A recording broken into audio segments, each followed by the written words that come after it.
Cowboys have also been known as one of the best teams to watch on Thanksgiving. Ever since Tex Schramm back in the 80s basically decided, hey, we should really have the Cowboys play a Thanksgiving game.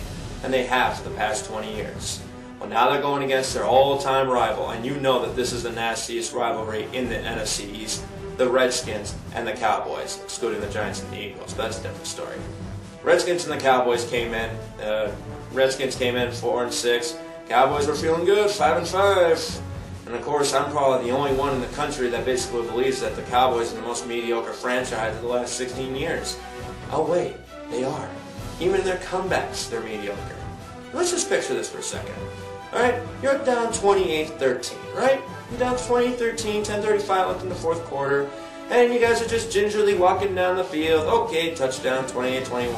Then guess what? They throw a bomb right down your throat for 28 yards to a wide receiver known as Hall. Got the touchdown and now made it 35-21.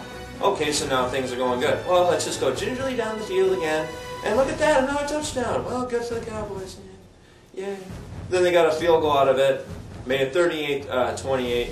And then the Cowboys came back, they kick a field goal, 38-31. Talk about conservative play by this team. Here's the biggest problem with the Dallas Cowboys, okay? They're an absolute disaster. And it's not because they're a bad football team, it's because they're mediocre. They have been since Barry Switzer was shown the door back in 1998. It's just that simple. I mean, Chan Gailey, Dave Campo, the best thing that they had was Bill Parcells, and they could not even get that done. Bill Parcells tried to get something, and Jerry Jones showed him the door. That was real smart. Really smart. Wade Phillips, Jason Garrett, the line, it just goes on and on. Here's the biggest problem with the Cowboys. They got all the talent, it's great. But let me tell you something, the atmosphere is just not there. Yeah, Cowboys Stadium is nice and all, but I miss the old school Texas Stadium. I miss that. That's where basically the Cowboys were unbeatable. You could not even top them. It was so tough to beat them. Trust me, I'm a Packers fan. I know what it was like when Brett Favre was there. Even Aaron Rodgers had a chance and he couldn't even win there. It's not there. It's a nightclub. Basically, when a visitor's team goes to Cowboys Stadium, it's kind of like the equivalent of a nightclub. Okay, let's just call it the nightclub. So I'll just call it Jerry's Nightclub. And basically, 100,000 people, you're welcome, and then, oh, sorry guys, we're all out here. We'll put the red velvet rope right across it. It's just that simple. The Cowboys are just not what they used to be. I remember back in the 1990s with Troy Aikman, Michael Irvin, Alvin Harper, all kinds of great players like this. And they knew how to win. They were a damn good football team because they played as a team, they won as a team, they lost as a team, and they had a coach named Jimmy Johnson who really kept things going. Nowadays, it's individualism.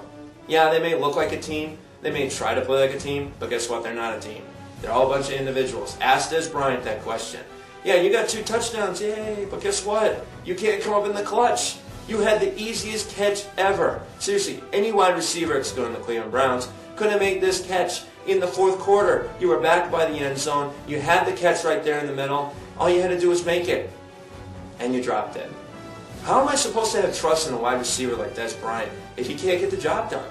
And then Cowboy fans decide to petition President Obama to try and remove Jerry Jones. Hey, let me tell you something, Cowboy fans. The president has enough problems as it is right now. He doesn't need to worry about such silliness as basically your owner not firing himself. Sorry, guys. That's what you deal with. That's what you're going to have to go with as Cowboy fans. As for the Redskins, I credit Mike Shanahan for this.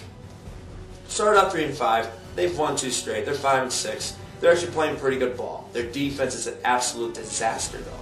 Gave up almost 440 yards to Tony Romo. My goodness. And even Robert Griffin, who was absolutely magnificent, 4 touchdowns. But let me tell you something. I'm not going to praise this guy.